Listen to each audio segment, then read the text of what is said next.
오늘 하나님 말씀은 느헤미야 3장입니다. 느헤미야 3장 1절 이하의 말씀인데요.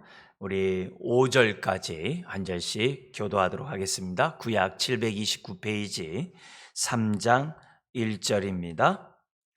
그때 대제사장 엘리야십이 그의 형제 제사장들과 함께 일어나 양문을 건축하여 성별하고 문짝을 달고 또 성벽을 건축하여 한메아 망대에서부터 하나넬 망대까지 성별하였고, 그 다음은 여리고 사람들이 건축하였고, 또 그 다음은 이무리의 아들 삭굴이 건축하였으며, 어무는 하스나의 자손들이 건축하여 그 들보를 얹고 문짝을 달고 자물쇠와 빗장을 갖추었고, 그 다음은 학고스의 손자 우리아의 아들 무레못이 중수하였고, 그 다음은 무세사벨의 손자 베레게아의 아들 무술람이 중수하였고, 그 다음은 바하나의 아들 사독이 중수하였고, 같이요. 그 다음은 드고와 사람들이 중수하였으나 그 귀족들은 그들의 주인들의 공사를 분담하지 아니하였으며. 아멘. 네, 여기 앞에 이제 좀 있으면은 그 성벽에 관한 그림이 나올 겁니다. 보시면서 오늘 또 이렇게 말씀, 왜냐면 많은 그런 문들이 나오고 있고 망대가 나오고 있고 지역이 나오고 있기 때문에 한번 좀 보는 것이 필요합니다. 오늘 이 3장 1장에서 느헤미야가 이 유다 이 백성이 능력을 받으며 성벽이 무너지고 성문이 불탄 채 방치되어 있다는 그 소식을 자기 형제를 통해서 이제 듣게 됩니다. 그래서 이런 얘기를 듣자마자 하나님을 경외하는 자들과 함께 4달 동안 하나님 앞에 금식하며 이제 기도하게 됩니다. 그러는 가운데 어떤 이제 잔칫날, 아주 특별한 날, 왕후 에스더까지 이렇게 그 자리에 앉아 있는 고관 대작들이 다 있는 그 자리에서 느헤미야가 술 관원장으로서 술을 따르는 그런 장면이 2장에 이제 벌어지게 됩니다. 그런데 이 독살에 의해서, 음식에 의해서 황제들이 많이 독살을 당했기 때문에 황제는 이 자기 입에 들어오는 그것에 굉장히 민감해요. 근데 딱 보니까 얼굴에 근심이 있는 거예요. 너 건강한데 왜 그러냐? 이게 굉장히 예민한 얘기거든요. 그리고 많은 사람들이 모여 있는 그런 가운데서 그 말은 굉장히 이건 불경죄에 해당되는 그 정도의 잘못된 그런 행동이거든요. 근데 그 많은 그 사람들 앞에서 중대한이 있는 그 순간에서 어떻게 보면 찰나죠. 그동안에 4달 동안 금식하며 기도하고 하나님 앞에 부르짖었던 그 내용이 하늘의 하나님께 잠깐 기도하면서 줄줄줄 나오는 거예요. 내가 이렇게 근심하게 된 것은 다른 게 아니라 내 조상의 묘가 정말 회파되고 방치된 가운데 있다는 소식을 듣고 내 마음이 편하지 못해서 이렇게 했습니다. 이렇게 하니까는 이제 납득이 되는 거죠. 그럼 내가 어떻게 하면 좋겠냐? 거기서 아주 줄줄줄 나오는 거죠. 심지어는 저기 그 내가 거할 그러한 집을 위해서 정말 그런 나무를 관리하는 그 산림 감독에게도 명령을 내려주셔서 내가 그것을 받을 수 있도록 해달라. 근데 그런 허락과 함께 구하지도 않는 마병들까지 다 동원해가지고 정한 날에 그런 것들을 다 처리하고 다시 돌아올 수 있도록 그런 이제 배려를 하게 됩니다. 그리고 나서 이제 예루살렘에 들어와 가지고 얼마나 그 당시 성벽이 무너지고 성문이 불타고 소화되었는지를 현장 탐사를 갖다가 혼자서 정말 자기 종과 함께 다 돌아본 다음에 이렇게 수치를 당하고 있는 이 현실을 이스라엘 백성들이 다 눈에 보고 있거든요.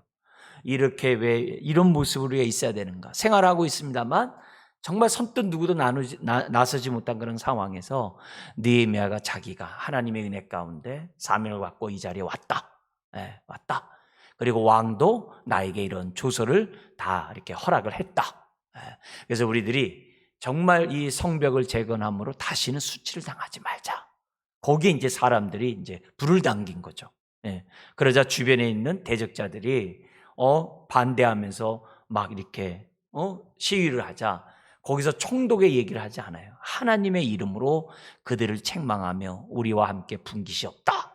이런 2장에 그런 얘기를 딱 합니다. 그리고 나서 이제 3장에서는 성벽이 52일 만에 어떻게 완공되었는가, 그 느헤미야의 행정력, 탁월한 리더십을 갖다가 엿보게 하는 이런 장면이 이제 3장에 나와 있는 내용입니다. 자, 이런 가운데 오늘 우리가 이 제목을 갖다가 우리 공동체에서 중수해야 할 부분은 어딘가? 우리가 이제 성전이 있고 성벽이 있잖아요. 그래서 이스라엘의 입장에서, 느헤미야 입장에서는 성전만이 아니라 성벽까지 완공이 될 때 그것이 이스라엘의 진정한 회복이라고 믿었어요. 그래가지고 성벽이 재건되지 않는 그 모습은 이스라엘의 회복이 아직 온전히 이루어지지 않은 것으로 느헤미야는 봤던 거죠. 그리고 하나님의 은혜 가운데 드디어 3차 귀환을 통해서, 느헤미야를 통해서 그것이 완성됨으로 지금 포로로, 바벨론 포로로 가시면서 우리 하나님께서 반드시 내가 너에게 돌아오게 하리라. 심지어는 바벨론 포로 생활하는 그들을 향해 에스겔 선지자를 보내가지고 우리 하나님께서 반드시 정한 때 70년이 지나면 본토로 돌아오게 하리라. 그 예언이 이제 성취되는, 그러한 온전히 성취되는 이런 장면이 느헤미야예요. 그래서 넓게 보면은 국가 회복이에요.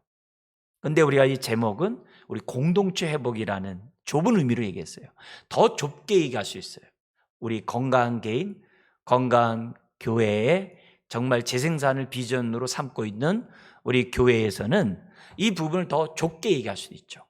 그러니까 나의 신앙의 문제에 있어서, 내 삶에 있어서 나는 얼마나 균형 있게 하나님의 형상으로 우리가 화하고 있는가를, 내 모습도 우리들이 살펴볼 수 있는 본문에 원리가 같기 때문에 더 넓게는 우리 교회뿐만이 아니라 또 우리 가정이나 내가 속해 있는 어떤 모임에 있어서 정말 우리들이 어떻게 공동체를 세워갈 수 있는가, 이런 원칙들을 우리가 이 느헤미야를 통해서 이제 배울 수가 있는 거죠.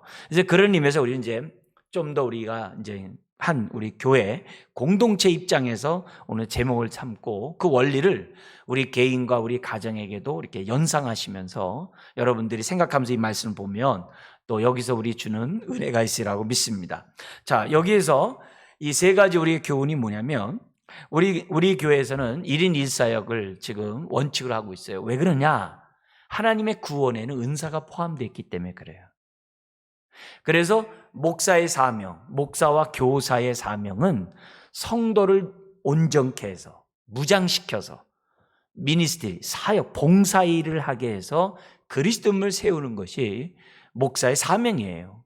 그런 의미에서 왜 그런 사명을 하냐면은 모든 구원에 하나님의 은사가, 하나님의 직임이 포함되어 있거든요.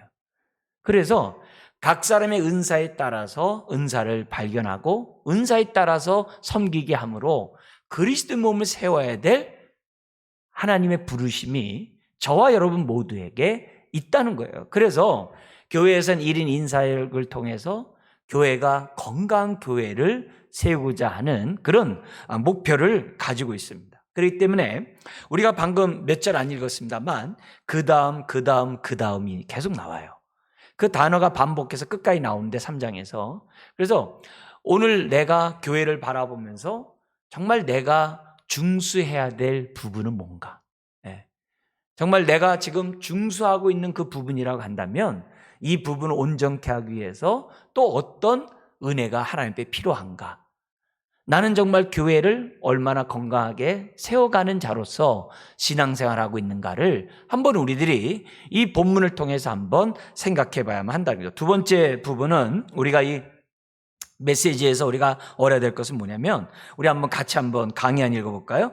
우리 공동체에서 무너진 부분은 어디며 어떤 부분을 중수해야 하며 또 어떤 사람이 어떤 사역을 감당하는 것이 효율적인지 알고 배치해야 한다. 그래서 우리 교회에서 이런 얘기를 많이 하잖아요. 목사님 이런 거 있었으면 좋겠어요. 그러면 제가 뭐라고 한다 그래요? 그것을 보게 하신 하나님이 혹시 그렇게 말씀하시는 우리 성도님을 위해서 하나님이 일하시고자 하는 뜻이 아닌지 한번 생각해 보십시오. 이런 얘기를 제가 많이 하거든요. 왜냐하면 자기의 능력만큼, 자기의 은사만큼 보이기 때문에 그래요. 자기의 어떤 그런 능력만큼 그 안목이 그런 거거든요. 그런 것만큼 보이게 돼 있어요. 사람을 볼 때. 어디에 약점 있고, 어디에 허물 있고, 어디에 모자람이 있고, 이런 것들을 볼 수 있거든요. 그럼 왜 보여주냐 이게. 거기서 내가 능력이 없다고 한다면 중보기도 해야 되겠죠. 하나님, 이 부분이 세워지기 원합니다. 내가 만약에 그렇게 할 수 있다고 한다면 하나님이 나에게 맡기시는 사명인가 보다, 뜻인가 보다 헌신하면 돼요. 근데 이것이 혼자 할 수 없을 때에는 기도하는 거죠. 함께 느헤미야가 경유하는 자들과 함께 기도하며 준비했던 것처럼 함께 준비하면서 이 일을 할 수 있도록 기도하면서 준비하는 이런 태도가 이제 필요하다는 거죠. 그래서 교회에서 어쨌든 은사에 따라서 이렇게 정말 직임들이 이루어지고 교회를 든든히 세워가는 게 필요하죠. 그래서 교회 안에 위원회가 있고 팀이 있잖아요. 그죠? 그리고 그 안에 또 우리가 이제 전도회가 있고 각 부서들이 있잖아요. 그런 것들이 뭐냐면 성벽으로 얘기하면은 언어에 굵직굵직한 문들이 있는 거예요. 그래서 성벽이 있는 거예요. 그리고 망대가 있는 거예요. 그래서 이런 것들이 다 균형이 있을 때 교회가 든든하게 건강한 교회로서 역할을 감당할 수 있거든요. 세 번째는 뭐냐면은 우리가 은사에 따라서 세 번째 있는 것처럼 함께 서로 상합하고 연합함으로 그리스도 몸을 세우는 기쁨과 은혜를 경험하게 하자 이게요. 사람들이. 왜냐하면 섬길수록 은혜가 함께하는 것을 경험하게 되거든요. 그렇게 함으로써 우리 교회 전체가 부르심에 합당한 공동체로 세워가자. 그러니까 어느 한 사람도 받은 바 은사를 갖다가 사장시키지 말고 한 달란트 받은 사람처럼 정말 2달란트, 5달란트 받은 사람처럼 충직스럽게 섬김으로 건강한 개인이 되고 건강한 교회를 세워가야 하는 것이 우리들의 신앙생활이다. 왜냐하면 그렇게 할 때 하나님 나라가 확장되어 가거든요. 교회가 세워져 간다는 것은 조직이 세워간다는 게 아니라 사람이 세워간다는 얘기거든요. 그래서 그런 의미에서 우리가 이런 말씀 속에서 우리가 넓게 개인의 기도 제목도 있고 발등에 불이 떨어진 문제가 있습니다만 하나님 앞에 기도하면서 교회 전체를 볼 수 있는 안목. 왜냐? 먼저 그 나라 그 일을 구하는 자에게 하나님의 은혜가 있다고 했잖아요. 그러니까 우리가 크게 먼저 그 나라 그 일을 구하는 그런 큰 안목 속에서 내 자신을 볼 수 있는, 내 삶을 볼 수 있는 저와 여러분들이 되어야만 한다는 거죠. 자, 근데 이게 느헤미야의 이제 앞으로 이제 4장, 5장에 대해서 이제 안팎의 어려운 일들이 있으므로 이제 성벽 재건이 쉽지 않은 장면들이 나오게 됩니다. 그래서 이 성벽 재건이 이렇게 지금 3장에서 이루어진 것으로 되어 있으나만 그러나 완성하기까지는 많은 안팎의 문제가 발생해요. 유대 공동체 안에서의 죄악된 모습도 있고 유대 공동체 바깥의 대적들의 공격도 있고 여러 가지 안팎의 문제가 다 있다는 거예요. 그러나 이런 모습 속에서도 하나님의 은혜를 알고 성벽 재건의 중요함을 깨달은 사람들은 다 동참했다는 거예요. 많은 사람들이 무관심하고 동참하지 않은 사람들이 있는 반면에 하나님의 그러한 은혜를 깨닫고 우리 2장의 표현을 쓴다면은 느헤미야의 성벽 재건을 함으로 다시는 수치를 겪지 말자라고 하는 그 동기부여 때문에 감화 감동받은 사람들이 정말 남녀노소 할 것 없이 빈부귀천할 것 없이 다 동참했던 것을 이 느헤미야는 우리들에게 말씀하고 있다는 거죠. 그래서 우리가 이런 것들을 보면서 안팎의 문제가 있다는 것을 미리 염두에 두자는 거죠. 우리도 이렇게 여러분도 지금까지 살아오시면서 이 육신이 이 자체에 얼마나 안팎의 어려운 일도 있어요. 많은 질병도 만나게 되고 많은 아픔도 만나게 되고 많은 스트레스도 겪게 되고 정말 우리 안팎에 얼마나 많은 일들이 있어요. 근데 그런 가운데 우리가 지금까지 살아왔잖아요. 그죠? 지금까지 지내왔잖아요. 그리고 앞으로도 하나님의 은혜 가운데 살아갈 거 아니겠습니까? 이제 그런 의미에서 볼 때 그런 안팎의 어려운 문제들에 대해서 미리 예상하고 그런 것들 때문에 우리가 흔들리는 게 아니라 그럴 때 우리들이 어떻게 반응할 것인지 물론 사전에 그런 예방을 우리가 어떻게 할 것인지를 생각하는 그런 지혜들이 저와 여러분들에게 필요하다는 거죠. 자, 그러면서 이 특별히 3장에서 이제 우리가 부각되는 부분이 뭐냐면 리더십의 느헤미야의 그런 그 결단력, 분별력과 결단력이 얼마나 탁월했는지를 우리가 이 3장에서도 우리가 볼 수 있습니다. 여러분 강의 안에 보면 그 3장에 나타난 유다 사회의 그런 여러 가지 요소가 나옵니다. 그 강의 안에 보면은 그 바사의 행정구역이 5개 지역으로 되어 있어요. 거기 우리 한번 그 숫자는 그 절을 몇 절을 말하는데요. 한번 그 앞에 지명만 한번 행정구역 읽어보겠습니다. 예루살렘, 베델게렘, 미스바, 벳술, 그일라. 이런 지역이 5개 지역으로 되어 있고 지금 1, 2차 귀환한 사람들이 5개 지역에 흩어져서 생활하고 있다. 기본적으로 이렇게 생각하시면 돼요. 자, 그리고 성벽 재건 지역이 얼마나 되느냐면 요 3장에 보면 44개의 지역이 등장해요. 45개의 지역 중에 등장 핵심적인 인물 40명이 기록돼요. 그리고 그룹으로 얘기하면은 39개의 그룹이 3장에 나옵니다. 자, 그리고 당대 유대 사회의 그러한 그 사회 구성원을 보면요. 제사장 그룹이 있고 금장색을 만드는 그룹이 있고, 그러니까 사업하는 사람이겠죠. 향품을 장사하는 사람들도 있고 상인들도 있다는 거죠. 그러니까 일반적인 사람들이 다들 뭐냐면 장사를 하면서 지금 나름대로 사회를 구성하고 있다는 겁니다. 그 다음에 네 번째 성의 구조, 이제 우리가 이제 그림에서도 이제 보겠습니다만, 여기 성의 구조가 어떻게 되면 10개 문. 이게 너무 작아서 안 보이겠네요. 그죠? 프린트를 해서 드릴 걸 그랬다. 10개 문과 거기 보면 4개 망대가 있어요. 눈에 잘 안 보이는데요. 근데 이게 이제 인터넷에 많이 나와 있는 그런 이 그림이기도 합니다. 이렇게 지금 성벽 재건을 한 그 모습이 여기 이제 기록되어 있습니다. 여기서 보면 이제 10개 문이 제일 꼭대기에 양문이 나와요. 양의 문. 제사를 드리려면 양이 있어야 되잖아요. 짐승이 있어야 되잖아요. 그 짐승이 들어오는 그 문을 갖다가 양문이라고 그래요. 양의 문. 그 양의 문에서부터 성벽이 지금 뭐냐면 재건되는 게 1절에 나오는 거예요. 3장 1절에서부터 양의 문이 재건되는 장면이 나옵니다. 자, 이 그림을 보시면서 크게 네 부분으로 이 3장이 이 성벽 재건이 이루어지는데요. 첫 번째 부분은 1절부터 5절의 북쪽. 저기 양의 문에서 옛문. 옛문은 오래된 문. 옛문까지의 양의 문에서 옛문까지의 그 지역이 이 북쪽의 건축이 1절부터 5절에 나오게 됩니다. 자, 근데 특별히 양의 문을 누가 건축하느냐? 여기 1절에 보면 누가 돼 있어요? 대제사장 엘리야십과 그의 형제 제사장들과 함께 양의 문을 건축했다고 그랬어요. 그죠? 그러니까 여기서 우리들이 알아야 할 건 앞으로도 계속 연관됩니다만 그 사람과 연관된 그 문, 그리고 그 사람이 기거하는 장소와 연관된 성벽, 거기에 사람을 배치를 해요.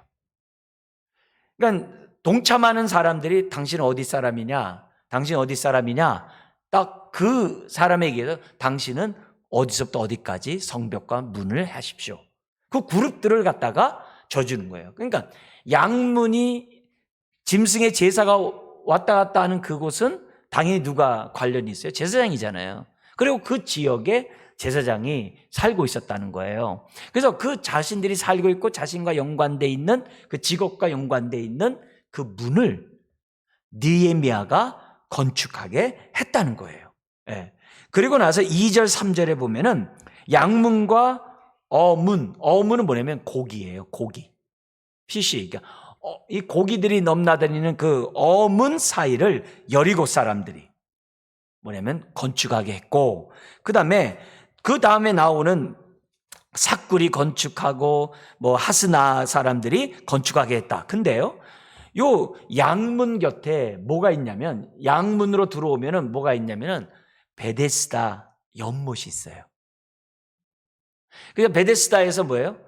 짐승들을 갖다 이렇게 씻고, 그리고 씻은 그걸 가지고 어떻게 돼요?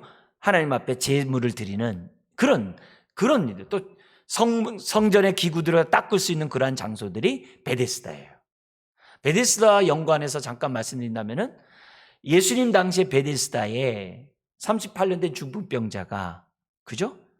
정말 이 안식일날 안식하지 못하고 누워 있는 거죠. 근데 거기에 대해서 우리 주님이 고쳐요. 근데 여기서 우리 주님은 치유의 하나님이시다 이렇게 하면 안 돼요. 왜 고쳤냐 이게. 그리고 베데스다가 어떤 곳이냐 이게. 베데스다는 성전에 들어가고 싶어도 들어가지 못하는 사람들이 있는 곳이 베데스다이기도 했어요. 왜냐면은 그 당시에는 뭐냐면 예수님 당시에서는 병이 있으면 뭐냐면 부정하다고 해서 온전하지 못하고 해서 성전에 들어갈 수가 없었어요. 그래서 그 사람들은 베데스다에서 저기 자기 그 담 너머로 올라오는 그런 연기를 보거나 그 냄새를 맡으면서 뭐냐면 하나님 앞에 예배를 드리는 사람들이에요. 그러니까 그 사람들은 단순히 병 낫기가 이 어떤 목적이 아니라 하나님 앞에 건강한 몸으로 예배드리고 싶어하는 사람들이 그 자리에 모여 있는 거예요. 그러니까 하나님이 그 마음을 헤아리신 거죠. 그 저기 뭐냐면 미문에 앉아 있었던 그런 안진뱅이가 지금 제일 먼저 치유받자 뛰어들어갔던 곳이 어디예요? 성전으로 뛰어들어가잖아요. 왜냐면 못 들어갔었거든요. 성전으로 뛰어들어간단 말이에요. 그걸 우리들이 기본적으로 염두에 두고 우리 주님께서 그런 마음을 헤아리셔서 뭐냐면 치유하셨다는 사실을 저와 여러분들이 잊어서는 안 됩니다.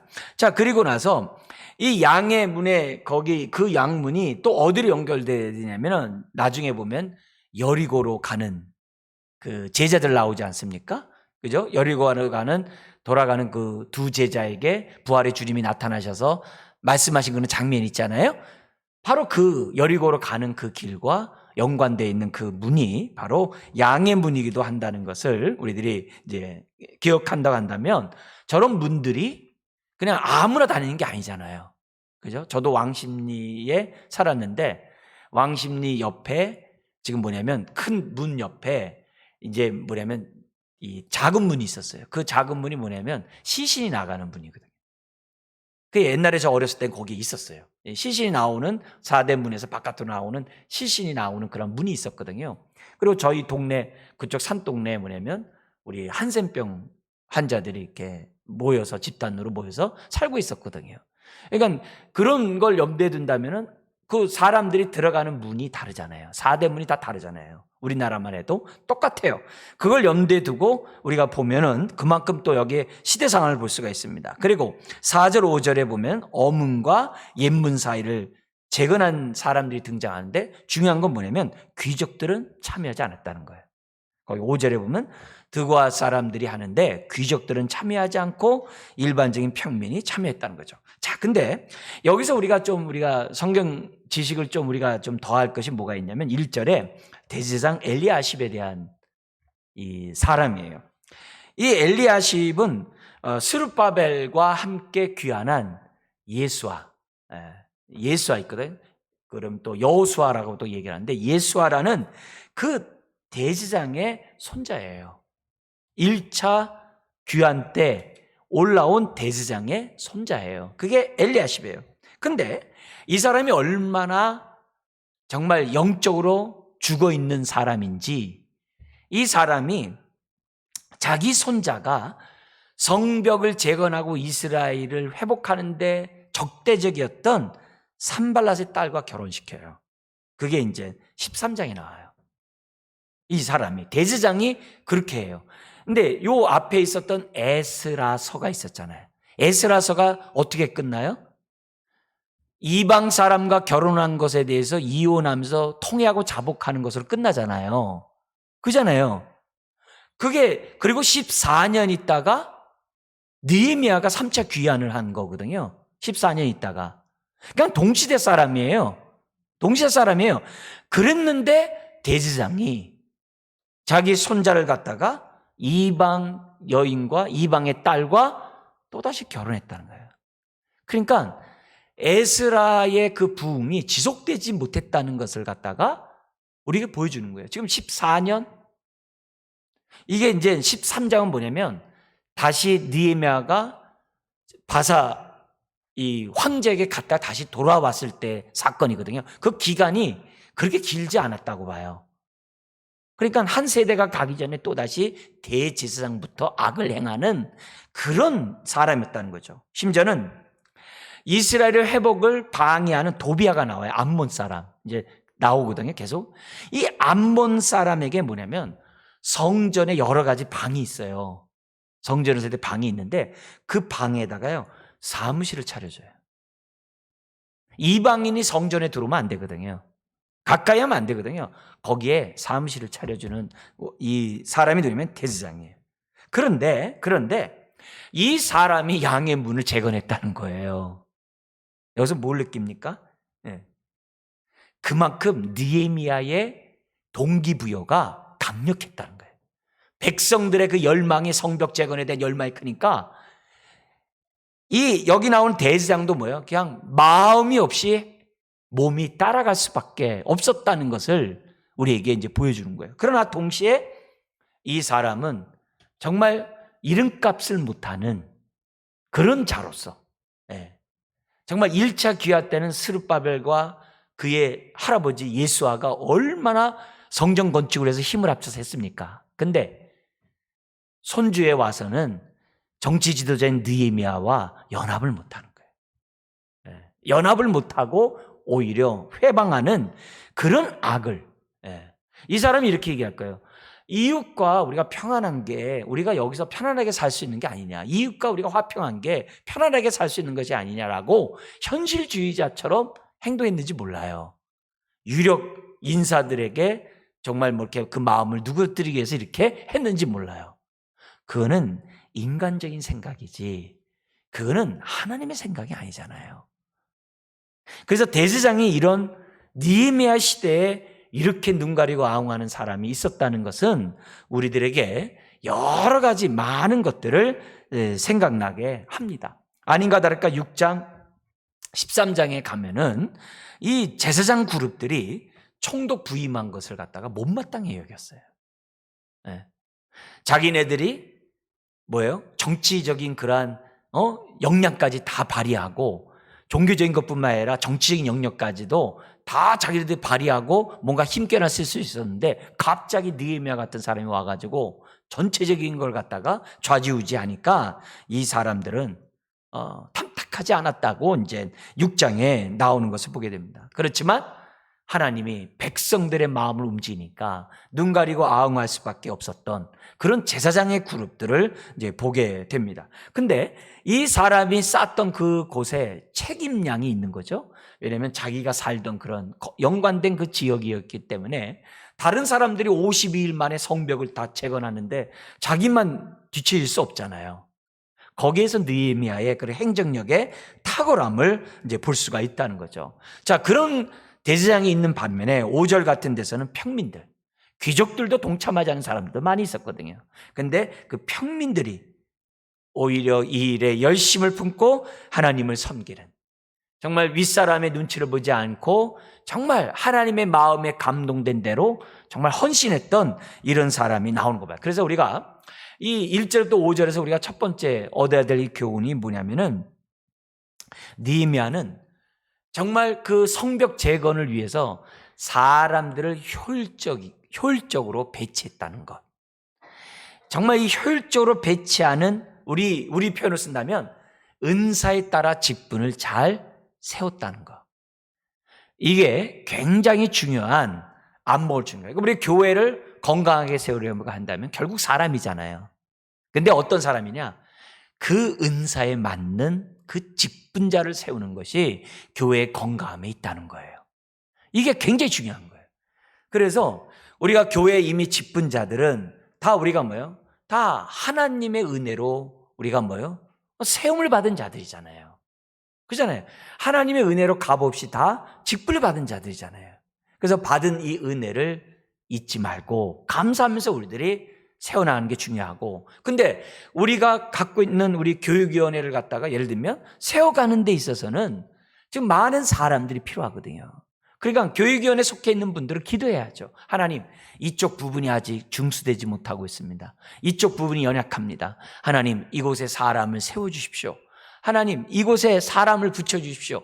그런 기도를 하면서 우리들이 교회를 든든히 세워가는 저와 여러분들이 돼야 한다는 것을 우리에게 보여줍니다. 그러면서 목사인 저 자신이 생각하는 거죠. 하나님, 제가 여기 나오는 대제사장 엘리야십처럼 정말 자리만 차지하고 교회 부흥의 걸림돌이 되지 않도록 하나님, 저에게 은혜를 허락해 주십시오. 제가 자리만 차지하고 목회자로서의 그러한 자리만 차지하고 있다고 한다면 그거는 걸림돌이 되지 않겠습니까? 그래서 그런 의미에서 하나님, 정말 이런 부분에서 걸림돌이 되지 않도록 정말 깨어있는 자, 정말 시대의 그 분위기에 편승할 수 있는 목회자가 될 수 있도록 하나님 도와주십시오. 이 기도는 저만이 아니라 여러분 모두들이 다 똑같은 거예요. 여러분이 갖고 있는 그 직분이 걸림돌이 되면 안 되거든요. 우리 이런 얘기가 있잖아요. 열심히 운전에 지금 뭐냐면 2차선 도로를 자기는 가고 있는데 앞이 뻥 뚫렸다는 거예요. 뻥 뚫려가지고 참 좋다는 거예요. 아, 이렇게 차도 없고 웬일이냐 했는데 뉴스 교통방송 보는데 지금 몇 번 도로가 지금 정말 차가 꽉 막혀 있다고. 아니, 자기 앞엔 차는 하나도 없는데 꽉 막혀 있다라고 이렇게 교통방송에 나오는 거예요. 알고 봤더니 예를 들어서 110km로 달려야 될 그 도로를 갖다가 자기 혼자 80km로 달리고 있는 거예요. 그러니까 뒤에 차들이 그냥 다 줄 서 있는 거예요. 자기 뒤에. 110km 달려야 될 곳에 자기가 앞에서 80km로 지금 달리고 있으니 뒷차가 다 밀리는 거죠. 그럴 수 있다는 거죠. 우리들이 정말 하나님에 대한 깨달음이 부족하고 하나님에 대한 그러한 은혜가 부족하고 하나님에 대한 그 열심이 부족하면 나는 열심히 80으로 가고 있지만 지금 전체가 지금 가야 될 분위기는 110이거든요. 여러분, 옛날에 두레박에서 우리가 우물에서 기름 먹었을 때 보세요. 그때 두레박이 다 뭐예요? 나무를 열거놨잖아요. 나무를 이렇게 연결해서 물 퍼서 먹었잖아요.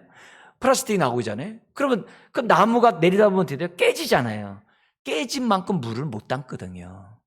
깨진 만큼 못 담게 돼 있어요. 다른 데가 성에도 한쪽이 깨져 나가면 그만큼은 못 담게 돼 있거든요. 그러니까 우리들이 항상 하나님, 교회 성령의 그 분위기에 우리가 편승하고 정말 그 흐름 속에서 우리가 주님을 섬길 수 있는 저와 여러분들이 되어야 된다. 그러면서 동시에 여러분들은 여기 드고아 사람들의 그러한 지금 뭐냐면 귀족들은 하지 않았지만 평민이 나오잖아요. 이걸 갖다가 우리 평신도 입장에서 적용할 수 있거든요.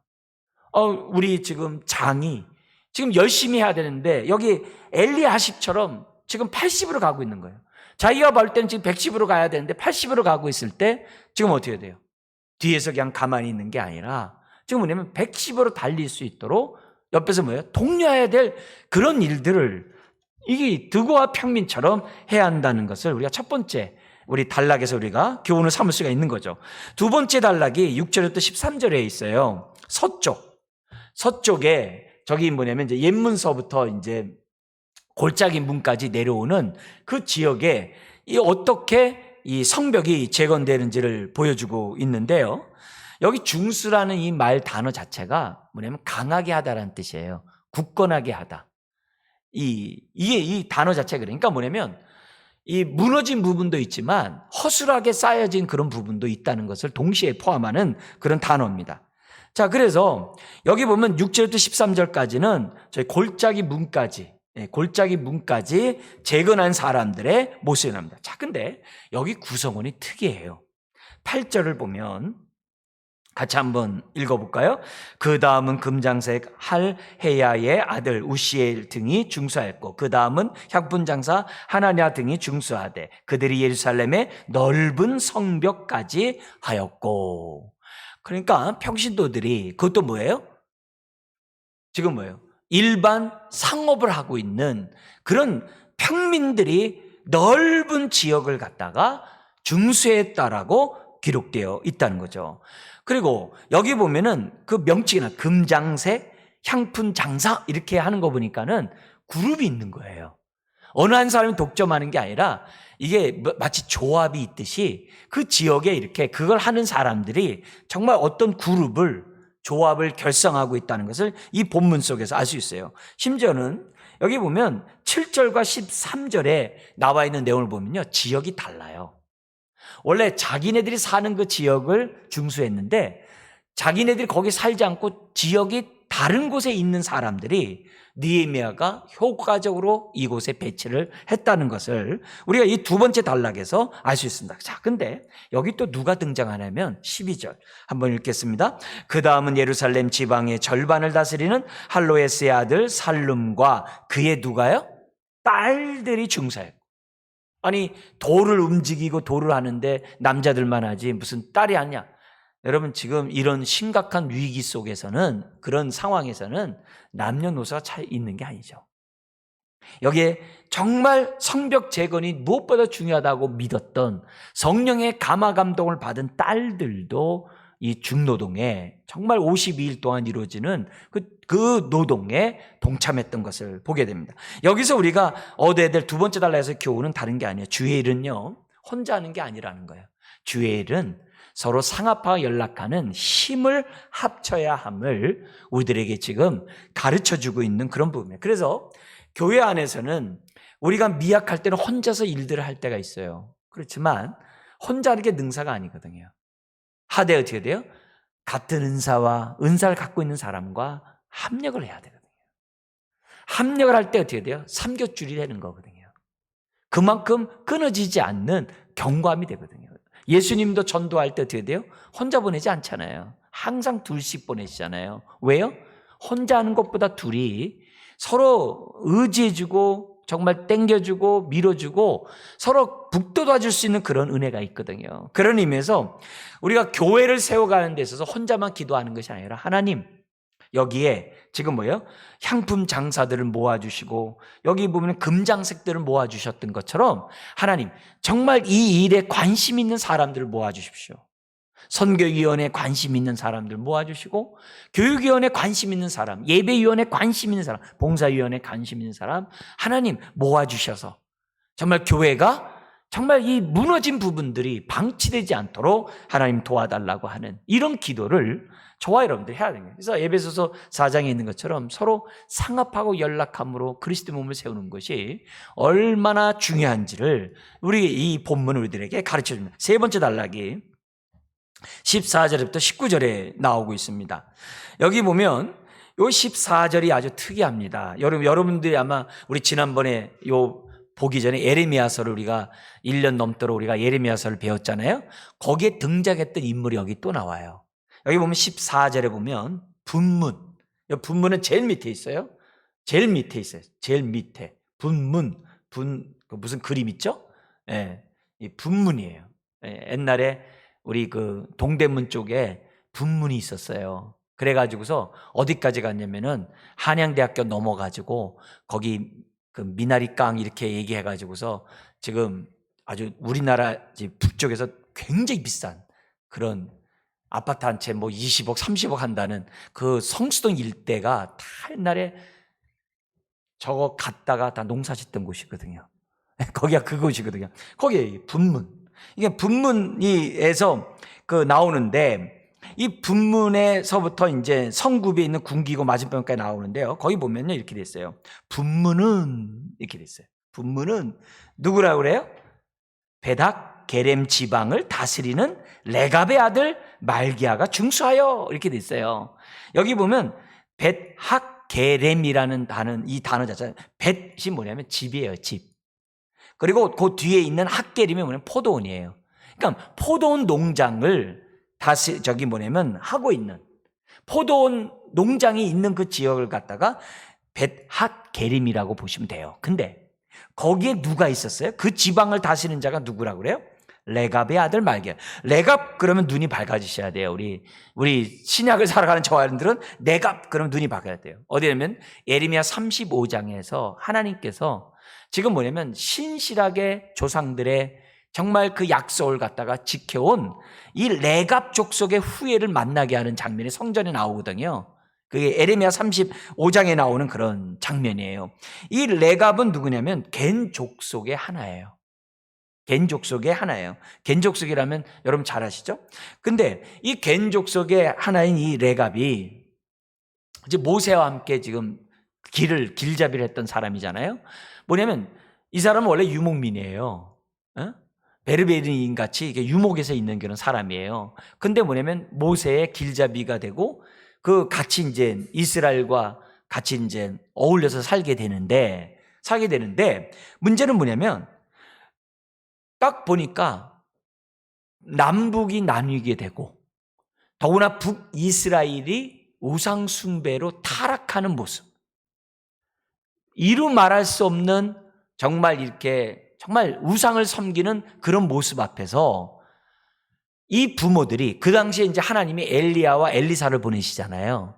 엘리야와 엘리사를 이제 보내시는데 그때 그 부흥 운동 때 도전을 받았던 사람이 이 가문이에요. 그래가지고 그 후손들에게 뭐라고 얘기했냐면은 이 사람들이 이렇게 타락한 이유는 가나안 민족들과 동화되었기 때문이라고 조상들은 받던 거예요. 그래가지고 가나안 풍습인 우리가 뭐예요? 우상 숭배를 이스라엘 사람들이 했기 때문에 저렇게 타락했다는 거예요. 엘리야하고 엘리사의 부흥 운동이 있음에도 불구하고 사람들이 우상 숭배에서 벗어나지 못하는 거예요. 그래서 레갑 족속이 뭐라고 얘기했냐면 그 후손들에게 우리 원래의 직업으로 돌아가자. 그러면서 뭐라 그래요? 집 짓지 마라. 절대 집 짓지 마라. 광야에서 천막을 지고 살아라. 그런 얘기를 조상이 했잖아요. 그리고 뭐 먹지 말라 그랬어요? 포도주를 먹지 마라. 포도주를 먹지 말라고 분명히 말했다고요. 분명히 말한 사람이에요. 그렇게 하면서 어떻게 돼요? 그들은 뭐냐면 동화되지 않고 그리고 같은 유대 민족과 있으면서 어떻게 돼요? 그들에게 영적으로도 혼탁해지지 않고 신앙의 절개를 지켰던 사람이 레갑이에요. 근데 지금 많은 신학자들이 점점 그렇게 말하는 사람이 늘어나요. 뭐냐면 예수님에게 처음에 잉태 소식을 알려줬던 목동들이 누구냐? 레갑 족속의 후예들이라고도 말하는 사람들이 많이 있는 거예요. 그러니까 이 사람들은 지금 뭐냐면 바벨론이 와가지고서 침략하면서 그들의 터전들이 다 무너지게 돼요. 다 무너졌다가 이제 다시 지금 오늘 본문에서 이제 재건을 하는데 재건을 하면서도 그들은 뭐냐면 이 바벨론 포로로 끌려갈 때 있는 사람들 끌고 왔지 아주 천민들 이런 사람은 안 끌고 갔거든요. 그러니까 레갑 족속 같은 사람들은 끌고 가질 않는다고요. 워낙 천민이기 때문에. 그러니까 이런 사람들이 거기서 이제 포도원 농장을 갖다 이렇게 일구기도 하고 여러모로. 근데 포도를 안 먹는 사람이 일군다는 말은 좀 저감합니다만 어쨌든 그런 모습에서 거기서 생활하고 있었다는 거예요. 근데 그 지방을 다스리는 레갑의 아들 말기야가 어디를 중수해요? 가장 사람들이 하기 싫은 분문을 중수했다는 거예요. 이거는 우리들이 이게 정말 생각해 보면 많은 것들을 생각하게 하는 그런 모습이에요. 그러니까 이런 모습이기 때문에 예수님 당시에 탄생을 알렸던 그 목동, 천사의 그런 정말 환상을 봤던 그런 영광을 이런 후예들이 맛보지 않았는가 이런 생각을 보게 돼요. 그러니까 이 사람들은 빛도 없이 이름도 없이 맡은 사명에 더구나 그 조상의 그러한 그 유지를 갖다가 받들어 섬겼던 예레미야에게 샘플이 됐던 그 족속이 바로 레갑 족속이었다는 생각해 본다고 한다면 남다른 의미가 있다라고 볼 수 있다는 거죠. 자, 여기에 보면은 이제 7개의 무리가 나오고 그 중에 6은 지방 행정관이 주관했고 나머지 어떤 사람이 등장하면 17절에 레위 지파가 등장을 해요. 이때 레위 지파도 굉장히 정말 그런 지역을 힘든 이런 지역을 갖다가 이제 하는 거죠. 여러분이 잘 아는 이 실로암 연못 있잖아요. 여기 있는 지역이에요. 그걸 우리 염두에 두면 그 지역을 우리가 좀 알 수 있겠죠. 자, 그러니까 어떻게 보면 이 남쪽은 왜냐면 저 북쪽에 성전이 있거든요. 저 꼭대기에 양의 문 쪽에 베데스다 그 옆에 성전이 있거든요. 근데 이건 한참 떨어진 그런 그리고 또 경사적으로 밑에 있는 지역이거든요. 굉장히 중요하지 않는 이런 지역이었지만 이들은 최선을 다해가지고 성벽 재건에 동참했다는 것을 우리들에게 보여줍니다. 여기서 우리가 세 번째 단락에서 알아야 될 우리 교훈이 뭐냐면 여기 보면 항상 주의를 하는데 보면요. 예기치 않은 사람들의 헌신들이 있는 걸 봐요. 이거 우리들이 믿으셔야 돼요. 나 혼자만 기도한다고 생각하고 나 혼자만 헌신한다고 생각하면 안 돼요. 항상 우리가 하나님 앞에 하나님을 경외하며 살아갈 때는 하나님이 가만 안 내두세요. 하나님이 사람을 붙여줘요. 사람 반드시 붙여주게 돼 있어요. 예. 문제는 우리가 그렇게 기도하고 마음을 열지 않았기 때문에 그렇지 하나님이 사람을 붙여준다는 것을 잊어서는 안 됩니다. 그래서 여기 보면은 항상 주일에는 이렇게 예기치 못한 사람이 생기를 불어넣어주는 그런 은혜가 있다는 것을 우리들에게 보여줘요. 그러면서 특별히 여기서는 더욱더 우리가 보면은 중요하지 않았던 사람들의 관심 없었던 내갑족속 같던 이런 사람들이 정말 주의 일에 헌신함으로 정말 합력하여 선을 이루는 놀라운 역사를 일으켰다는 것을 지금 보여주는 거예요. 여기가 재건되지 않아 보세요. 대적자들이 들어오겠죠. 그죠? 그런 의미에서 이 사람들이 전체 공동체에 큰 역할을 했다는 것을 세 번째 모습을 보면서 하나님께 우리가 기도하게 되죠. 하나님, 제 자신이 한 달란트 받았고 제 자신이 이름이 없다 할지라도 주님, 맡은 일에 충직스럽게 감당함으로 정말 분문과 같은 그런 지역이 세워지게 하여 주옵소서. 그잖아요. 두레박에 물을 기를 때 파손된 부분이 세워지게 해 주십시오. 메꿔지는 그런 인생이 되게 해달라고 하나님 앞에 기도하는 저와 여러분들이 돼야 한다는 거죠. 네 번째 단락이 있어요. 20절에서부터 32절에 나오는데 동쪽 성벽인데요. 여기서는 이제 아까 이제 굶기고 맞은편에서부터 이제 저 꼭대 양의 문까지 이루어지는 그런 부분이 이제 동쪽에 나옵니다. 자, 여기서 우리가 지금 강조된 단어가 있어요. 그게 뭐냐면은 20절입니다. 20절을 한번 우리 다 같이 한번 읽겠습니다. 그 다음은 삼배의 아들 바룩이 한 부분을 힘써 중수하여 선 구비에서부터 대제사장 엘리야십의 집문에 이르렀고. 아시겠죠? 그러니까 엘리야십의 집은 어디에? 양의 문과 연관되어 있겠죠? 여기 보니까 뭐가 있냐면요, 다른 데는 중수 그러는데요, 여기만 특별한 단어가 들어가 있어요. 어떤 단어가 들어가 있어요? 힘써 중수했고. 힘써라는 단어가 들어가야 있다는 거죠. 그래서 한 부분을 맞는데 어떻게 돼요? 힘써. 여기가 이렇게 언덕이거든요. 밑에서부터 언덕으로 올라가는 거거든요. 평지가 아니에요. 언덕으로 올라가는 그런 지역인데 그 지역을 어떻게 돼요? 힘써 했다는 거예요. 심지어는 자신들의 영역보다도 넓은 지역까지 감당하는 이런 부분까지 지금 뭐냐면 이 본문에 나타나는 걸 보여요. 그러니까 여기서 네 번째 우리가 얻어야 될 교훈이 뭐냐면 나는 주의 일을 해요. 아멘이죠. 감사하죠. 근데 힘써 하는 얘기예요. 네. 내 그런 교훈을 한번 봐야 되는 거죠. 여기 보면은 이 사람들은 힘써 중수했다. 왜 느헤미야가 딴 데는 중수했다라고 그러고 여기는 왜 또 이렇게 특심한 마음을 기록했냐 이게요. 여러분, 주의 일은 억지나 봉사로 하면은요 맡은 것만 해요. 근데 이 동쪽에 있는 사람은요 힘써 함으로 지금 어떻게 돼요? 자신들이 맞지 않은 그 영역까지도 쭉 나가요.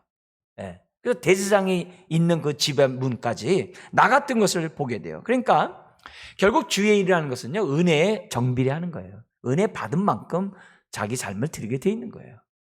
주의 일은 내가 의지로 되는 게 아니에요. 받은 바 은혜가 있을 때 그만큼 우리가 어떻게 돼요? 헌신하게 되어 있다는 것을 이런 네 번째 단락을 통해서 우리가 배울 수가 있다는 거죠. 정리를 하겠습니다. 성적 재건을 보면서 이 지금 뭐냐면 하나님의 백성들이 다 동참할 수 있도록 받은 바 은사에 따라서 다 합력해야 한다는 것을 이 본문은 우리들에게 가르쳐주고 있는 거예요. 몸된 교회가 건강한 교회가 되기 위해서는 어떻게 되냐? 받은 바 은사에 따라서 1인 1사역을 감당하면서 교회가 어떻게 돼요? 서로 상합하고 연락해야 한다는 그런 교훈을 이 본문을 통해서 배우게 됩니다. 빈부귀천 남녀노소 할 것이 없다는 거예요. 그리고 두 번째 또 우리가 뭐냐면은 이 인사 배치를 하는 데 있어서 뭐냐면은 자신의 거주지와 자신의 관심 지역과, 그죠? 거주지라는 건 안전이겠죠? 그리고 관심 지역에 배치함으로 이를 효율적으로 그리고 할당을 통해 책임감을 갖도록 인사 배치를 했다는 것을 우리에게 보여줘요. 그래서 우리가 항상 결과 보고가 있고 평가를 하잖아요. 이런 것들이 굉장히 필요하다는 것을 우리들에게 지금 보여주고 있어요. 그 다음에 세 번째는 뭐냐면 열심을 품고 하나님을 섬기는 데 있어서 예기치 않은 사람들이 항상 있다는 거예요. 하나님이 이렇게 까마귀를 통해서 공급하듯이 하나님이 준비된 사람들을 항상 보내주셔서 하신다. 문제는 뭐냐면 방치한 대로 있으면 그 역사를 경험하지 못해요. 성벽 재건하고자 헌신할 때 하나님 붙여주시는 것이 방치하고 있는 가운데 있어서는 그게 아니라는 거죠. 그러니까 우리가 그만큼 헌신할 때 그만큼 헌신된 사람들을 붙여준다는 것을 우리들에게 보여줘요. 네? 우리 지금 여기 권사님과 이렇게 두 분 늘 교회 수요일마다 여기 전도하고 지금 예배드리잖아요. 근데 그게 뭐예요? 서로 붙여줬기 때문에 하나님이 하시는 거죠. 그래서 전도를 매주 교회 와서 하거든요, 동네에서. 그럼 뭐예요? 여기에 뭐예요? 계속 기도하면 하나님 붙여주십시오. 그러면 사람들이 또 붙겠죠. 그럼 어떻게 돼요? 우리가 전도하는 그런 일에 힘쓸 수가 있겠죠. 코로나로 인해 전혀 하지 못했던 이런 일들을 행할 수 있는 거죠. 그게 무너진 부분이거든요. 그래서 그 부분을 놓고 기도해야 하는 거죠. 그러면서 또 하는 게 뭐냐면 대제사장처럼 비협조적이고 마음 없이 몸으로만 사람들도 있다는 거예요. 근데 중요한 게 있어요. 느헤미야는요, 그 사람의 이름도 기록했다는 거예요. 그 사람의 이름도 기록해. 그 사람이 마음은 멀고 분위기 따라 했다 이렇게 안 해요. 그도 그렇게 했음에도 성벽 재건에 동참했다라고 하는 그 명단을 집어넣게 함으로써 어떻게 돼요? 그 사람의 수고를 인정했다는 거예요. 여기서 조심해야 될 것이 뭐냐면 내가 열심 낸다고 해서 열심 내지 않은 사람을 갖다 비하면 안 돼요. 내가 보더라도 저 사람 마음이 안 한다라고 얘기하더라도 그걸 갖다가 무시하면 안 돼요. 그 일을 하면서 본인이 깨달을 수도 있거든요. 얼마든지. 그래서 느헤미야는 자신의 이름을 빼고 이런 사람들의 이름을 기록했다는 거죠. 그래서 우리가 이 밤에 우리가 이 말씀을 들으면서 교회를 보면서 이런 부분이 부족한데, 이런 부분이 무너졌는데, 이런 부분이 지금 정말 사람이 필요한데 그런 것들이 눈에 보이기를 원해요. 네? 그리고 그런 부분 속에서 하나님 교회 성도들 가운데 정말 은사에 따라 사명을 감당하지 않은 사람을 보게 하시고 이 어떤 직분에 맞는 사람인지 찾게 하시고 서로 상합하고 연락하는 가운데 그리스도의 몸을 세워가야 되겠다라고 하는 깨달음을 오늘 이 본문을 통해서 우리들이 배우셔야 한다는 거죠. 이건 교회만이 아니라 개인적으로 똑같아요. 내 개인적인 삶도 영적인 삶과 육적인 삶이 있잖아요. 그리고 개인뿐만 아니라 우리 가정과 교회와 직장과 사회생활 있잖아요. 모든 영역 속에서 무너진 부분은 어딘지, 어느 부분은 중수해야 되는지 그런 부분도 내가 하나님을 알아가는 지식 속에서 영적으로만 자라는 게 아니라 내가 지적으로도 자라가야 될 부분이 있고 신체적으로 건강해야 될 부분도 있잖아요. 이런 부분에서 내가 어느 부분이 무너져 있는지를 내가 볼 수 있다고 한다면 우리가 이런 것들을 통해서 우리가 오늘 말씀을 통해 적용해 나갈 수 있다는 거죠. 가정도 마찬가지고 여러모로. 그래서 오늘 내가 이 교회에서 나는 지금 어떤 열심으로 그리스도의 몸을 세우는데 나는 헌신하고 있는가. 우리 이 밤에 우리 한번 정말 기도하는 가운데 한번 내 모습 또 우리 공동체를 볼 수 있는 영안이 열리기를 주의 이름으로 축원합니다. 기도하겠습니다. 하나님 아버지, 느헤미야가 정말 적재적소에 사람을 배치하고 또 합력하여 무너진 성벽을 재건했던 것을 보게 됩니다. 아버지 하나님, 참으로 우리에게 크신 은혜를 주시니 감사합니다. 주여, 우리의 눈을 열어주셔서 몸된 공동체 현상을 보게 하여 주옵소서. 실상을 보여주옵시고 아버지 이 실상 가운데 우리가 중수해야 될 부분이 어느 부분인지 보게 하여 주옵소서. 아버지는 또한 기도하게 해 주옵소서. 그래서 서로 상합하여 연락하는 가운데 참으로 그리스도를 온전히 세워가는 주의 공동체가 되게 하여 주옵시고 특별히 오늘 예배하는 주의 자녀들 되게 하여 주시옵소서. 받은 은사에 따라 아버지는 그리스도의 몸된 교회를 온전히 섬겨나가는 자녀들 되게 하시고 더구나 우리 가정과 우리 내 자신을 균형 있게 세워가는 건강한 개인들 되게 하여 주옵소서. 예수님의 이름으로 기도드리옵나이다. 아멘.